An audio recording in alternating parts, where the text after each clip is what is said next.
संध्या समय द्वार पर दीपक क्यों जलाया जाता है, इसके पीछे का रहस्य क्या है और ऐसा करने से किस फल की प्राप्ति होती है। आप सभी ने संध्या समय देखा होगा कि अधिकांश घरों के द्वार पर दीपक प्रज्वलित होता रहता है। यह देखकर आपके मन में एक प्रश्न जरूर उठता होगा कि आखिर ऐसा क्यों किया जाता है और द्वार पर दीपक जलाने से किस फल की प्राप्ति होती है।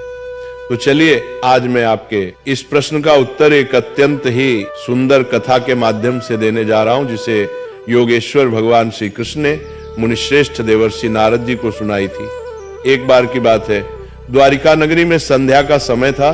सूर्य देव अपनी लालिमा बिखेरते हुए पश्चिम दिशा में अस्तांचल की ओर बढ़ रहे थे। चारों ओर आकाश में सुनहरी आभा छाई हुई थी। समुद्र की लहरें मंद मंद गुनगुना रही थीं और समस्त द्वारका नगरी में एक दिव्य शांति व्याप्त थी। उसी समय देवर्षि नारद जी नारायण का नाम जपते हुए द्वारका नगरी में पधारे। जैसे ही वे भगवान श्री कृष्ण के राजप्रासाद के समीप पहुंचे, उन्होंने देखा भगवान श्री कृष्ण के द्वार पर एक दीपक प्रज्वलित हो रहा था। उसकी लौ स्थिर, उज्ज्वल और मोहक थी। ऐसा प्रतीत हो रहा था मानो वह दीप केवल तेल और बाती से नहीं बल्कि श्रद्धा और भक्ति की ज्योति से जल रहा हो।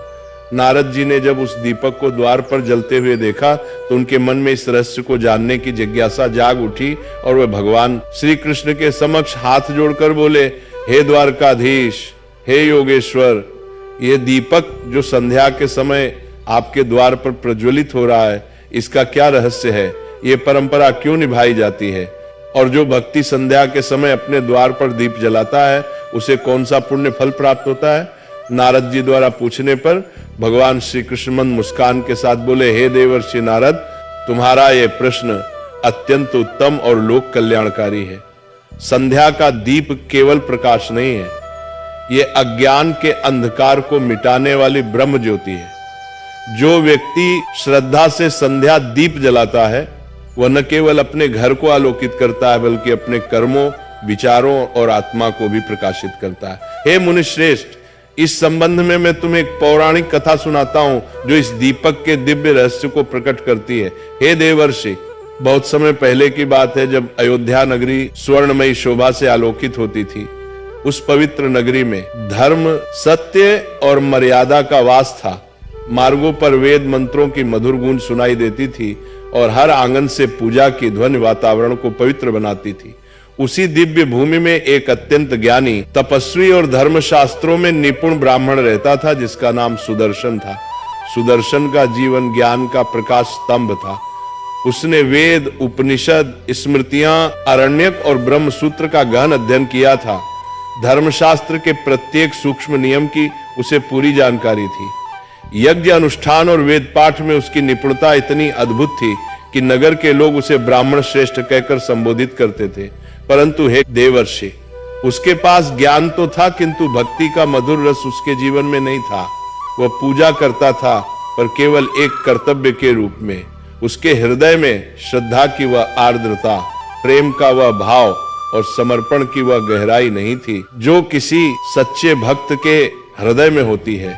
उसके जीवन में यह कमी उसके ही घर में पूरी होती थी क्योंकि उसकी पत्नी सुशीला एक अत्यंत पुण्यवती, सती और भक्तिमती नारी थी।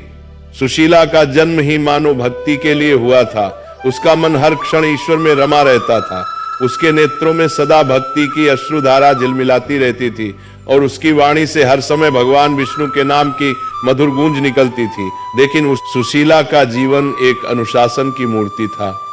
प्रतिदिन वह ब्रह्म मुहूर्त में, जब संपूर्ण संसार निद्रा में लीन रहता था, वह उठ जाती थी, ठंडे जल से स्नान करती, स्वच्छ वस्त्र धारण कर अपने घर के मंदिर में दीप जलाती और अत्यंत श्रद्धा से भगवान विष्णु की आराधना करती। उसका भक्ति भाव ऐसा था मानो स्वयं देवी लक्ष्मी उसके हृदय में वास करती हो। सुबह का समय हो या दोपहर का, सुशीला का मन सदा भगवान के नाम में लीन रहता था। जब संध्या होती और सूर्य देव अस्ताचल की ओर गमन करने लगते तब उसका भक्तिभाव और भी प्रबल हो जाता। वह पूरे घर को लीप पोत कर स्वच्छ करती और अपने आंगन को ऐसे सजाती जैसे कोई देवालय हो। फिर वह अपने मन को पूर्ण शुद्ध कर पवित्र भाव से द्वार के पास जाती और एक छोटा सा दीपक अपने हाथों से प्रज्वलित करती। उस दीपक का प्रकाश जैसे अंधकार को नहीं बल्कि अज्ञान को नष्ट करता था। जब वह दीप जलता तब सुशीला अपने दोनों हाथ जोड़कर भगवान से प्रार्थना करती और कहती, हे प्रभु, ये दीप केवल मेरे घर के लिए नहीं, ये आपके चरणों के लिए है। इसमें मैं अपनी श्रद्धा की ज्योति अर्पित करती हूँ। मित्रों, आगे भगवान श्री कृष्ण कहते हैं, हे देवर्षि, एक दिन संध्या का समय था। सुशीला अपने प्रतिदिन के नियम के अनुसार आंगन को लीप पोत कर द्वार पर बैठी थी। वह बड़ी भक्ति भाव से दीपक तैयार कर रही थी। उसने मिट्टी के छोटे से दिए में तिल का तेल डाला, रुई की बाती बनाई और अपने नेत्रों को बंद कर भगवान का स्मरण करते हुए दिया प्रज्वलित किया।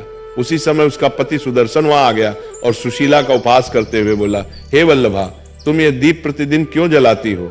इससे क्या लाभ होता है? ये तो व्यर्थ ही तेल की बर्बादी है। मित्रों, अपने पति के मुख से ये शब्द सुनकर सुशीला शांत हो गई। उसने कोई क्रोध नहीं किया, कोई कटुवचन नहीं कहा। वह धीरे से उठी और अपने पति के सम्मुख जाकर अत्यंत विनम्रता से बोली, हे स्वामी, ये दीप केवल तेल और बाती से नहीं जलता, ये मेरी श्रद्धा से जलता है। ये दीपक मेरे हृदय की भक्ति का प्रतीक है।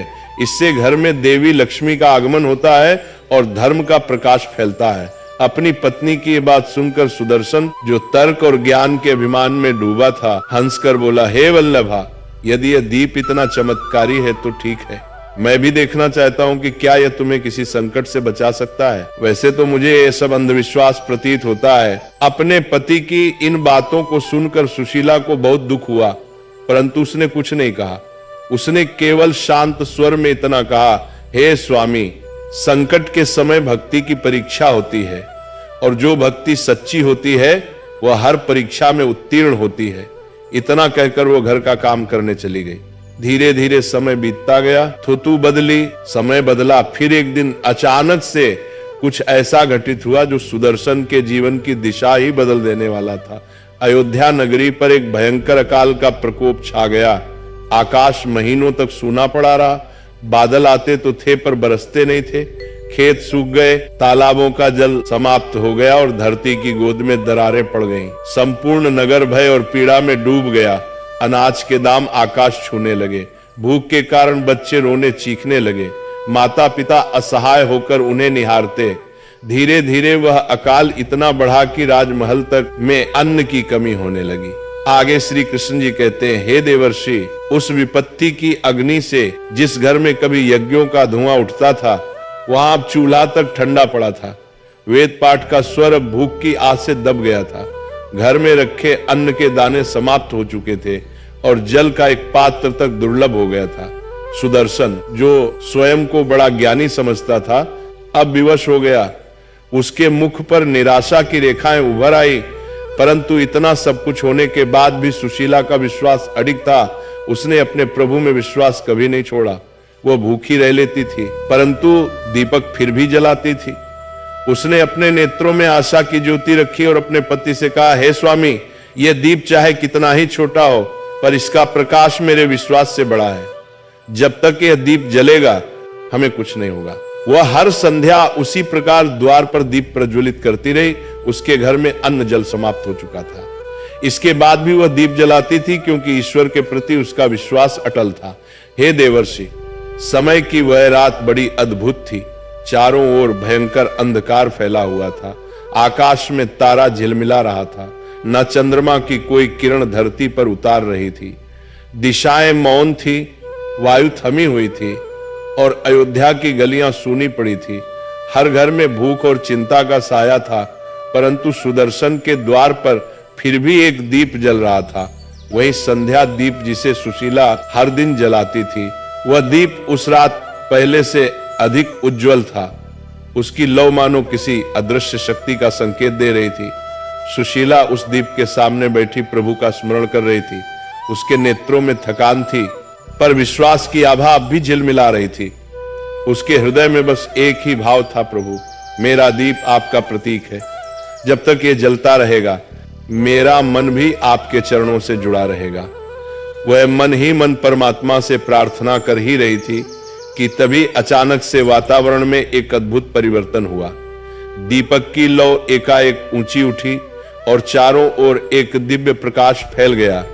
सुशीला ने चकित होकर इधर उधर देखा। उसे समझ में नहीं आ रहा था कि उसके साथ क्या हो रहा है। तभी उसकी दृष्टि द्वार पर पड़ी, जहां एक अत्यंत सुंदर, तेजोमय और दिव्य स्त्री खड़ी थी। उनका रूप ऐसा था कि वर्णन करना कठिन था। उनके वस्त्र स्वर्ण के समान चमक रहे थे।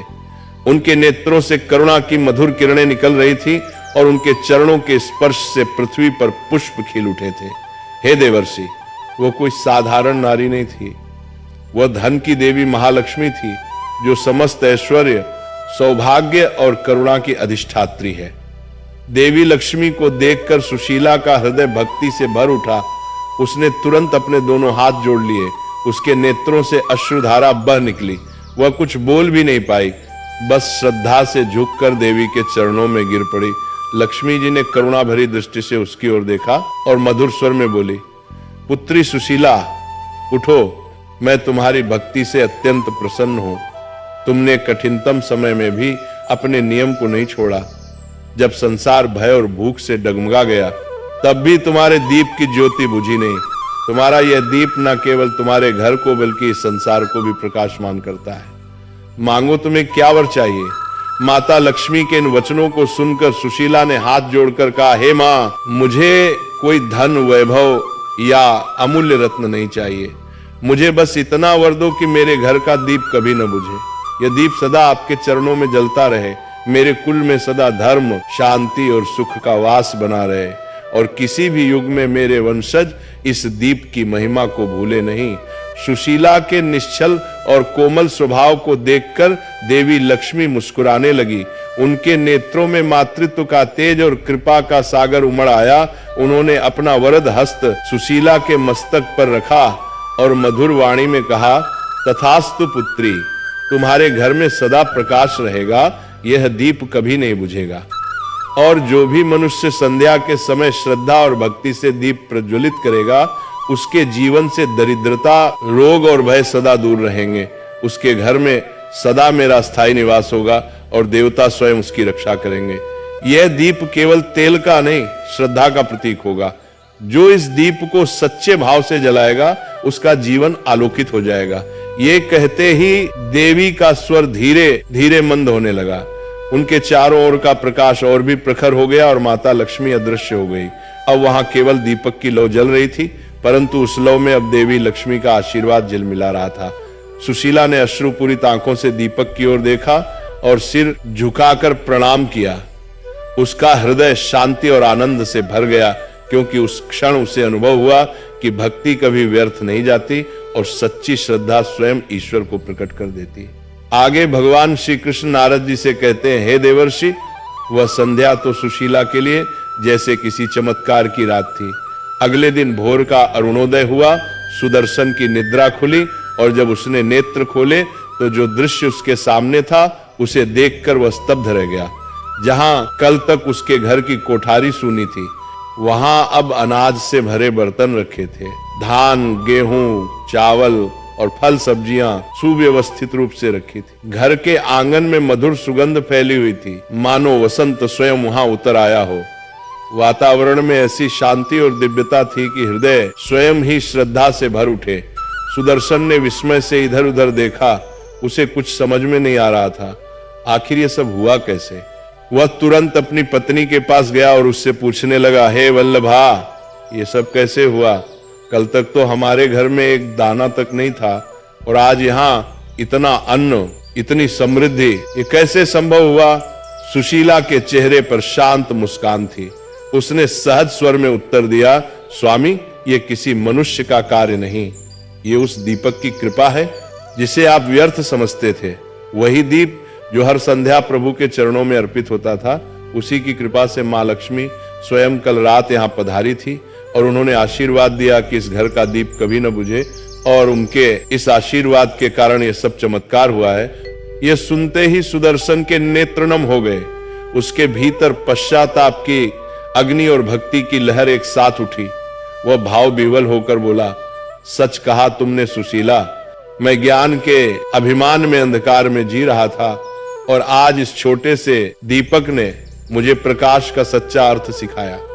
मैंने शास्त्रों में बहुत कुछ पढ़ा, पर आज तुम्हारी भक्ति ने मुझे साक्षात धर्म का स्वरूप दिखा दिया। वे पत्नी के चरणों में झुक गया और प्रणाम करते हुए बोला, आज से मैं भी तुम्हारे साथ संध्या दीप जलाऊंगा। यह दीप अब केवल तुम्हारे ही नहीं बल्कि हम दोनों के जीवन का दीप बनेगा। उस दिन से सुदर्शन और सुशीला दोनों ने संध्या के समय द्वार पर दीप प्रज्वलित करने का नियम बना लिया। दिन बीतते गए और उनके जीवन में सुख, शांति और समृद्धि का प्रवाह लौट आया। उनका घर जहां कभी दुख की छाया थी, अब वहां भक्ति का प्रकाश फैल गया। धीरे धीरे ये चमत्कार नगर में फैल गया। पड़ोसी उससे पूछते, आखिर ये सब कैसे हुआ? तो सुशीला मुस्कुरा कर कहती, संध्या का दीप केवल घर नहीं, हृदय को भी आलोकित करता है। उसकी बातें सुनकर लोग प्रेरित होने लगे और देखते ही देखते अयोध्या की प्रत्येक गृहिणी ने यह संकल्प लिया कि वह भी प्रतिदिन संध्या के समय दीप प्रज्वलित करेगी। फिर एक दिन ऐसा आया कि समस्त अयोध्या में प्रत्येक घर के द्वार पर दीपक जलने लगे और उन्हें देखकर ऐसा प्रतीत हो रहा था मानो धरती पर असंख्य तारे उतर आए हों। हर द्वार पर प्रकाश था, हर हृदय में भक्ति। आकाश से देवता भी उस दृश्य को देखकर प्रसन्न हुए और लक्ष्मी जी ने स्वयं विष्णु लोक से मुस्कुराकर कहा, हे त्रिलोकनाथ, देखो एक सुशीला की भक्ति ने पूरे नगर को आलोकित कर दिया। आगे भगवान श्री कृष्ण कहते हैं, हे देवर्षि, तभी से यह परंपरा चली आ रही है कि जब संध्या का समय होता है और सूर्यदेव अस्ताचल की ओर बढ़ते हैं तो हर घर के द्वार पर एक छोटा सा दीप प्रज्वलित किया जाता है। वह दीप केवल प्रकाश का नहीं, श्रद्धा, समर्पण और भक्ति का प्रतीक होता है। हे ब्रह्मानंदन, यह दीप केवल आलोक नहीं देता, यह धर्म का दीप है। जब मनुष्य संध्या बेला में श्रद्धा से दीप जलाता है तो अपने भीतर के अंधकार, लोभ, क्रोध और मोह को मिटा देता है। यह दीप स्मरण करता है कि अंधकार चाहे कितना भी गहरा हो, एक छोटी सी ज्योति भी उसे पराजित कर सकती है। जिस घर में दीप जलता है वहां देवी लक्ष्मी का निवास होता है, वहां दरिद्रता, रोग और भय प्रवेश नहीं कर सकती। जो दीपक श्रद्धा से द्वार पर जलाया जाता है वह सभी पापों का नाश करता है और नकारात्मक शक्ति घर में प्रवेश नहीं करती है। घर में सुख शांति बनी रहती है। कृष्णा जी के श्रीमुख से इस कथा को सुनकर देवर्षि नारद जी ने भाव विभोर होकर कहा, हे प्रभु, आपके श्रीमुख से ये कथा सुनकर मैं धन्य हो गया। प्रभु, ये दीप तो केवल प्रकाश नहीं, ये भक्ति का स्वरूप है। अब समझ आया कि संध्या दीप का इतना महत्व क्यों है। भगवान श्री कृष्ण ने मुस्कुराकर कहा, हे देवर्षि, दीपक केवल तेल और बाती से नहीं जलता, वह तो भक्त के हृदय की श्रद्धा से जलता है। जो दीप प्रेम से जलाया जाता है वही मनुष्य के लिए स्वर्ग का द्वार खोलता है।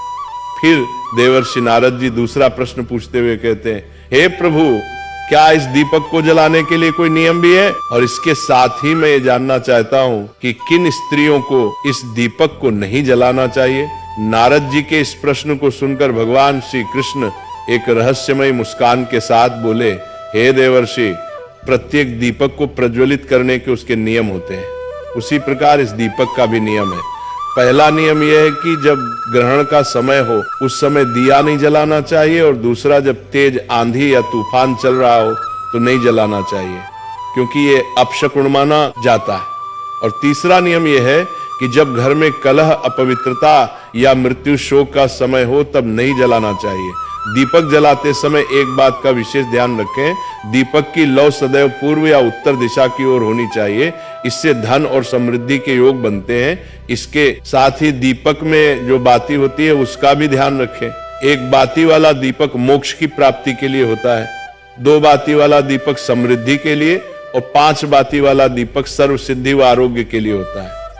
आगे भगवान श्री कृष्ण कहते हैं, हे देवर्षि, ये सब कर्म भाव और शुद्धता पर निर्भर करता है। दीपक केवल घी बत्ती का नहीं होता, वह तो मन की पवित्रता का प्रतीक है। इस दीपक को कुछ अवस्थाओं में स्त्रियों को नहीं जलाना चाहिए। जब किसी के घर में मृत्यु या जन्म हुआ हो तब अपवित्रता का काल माना जाता है। उस समय किसी भी प्रकार का धार्मिक कर्म, पूजन या दीपदान वर्जित होता है, क्योंकि उस काल में घर की ऊर्जा संतुलित होती है और देवगण उस स्थान से दूर रहते हैं। दूसरा है ऋतुकाल।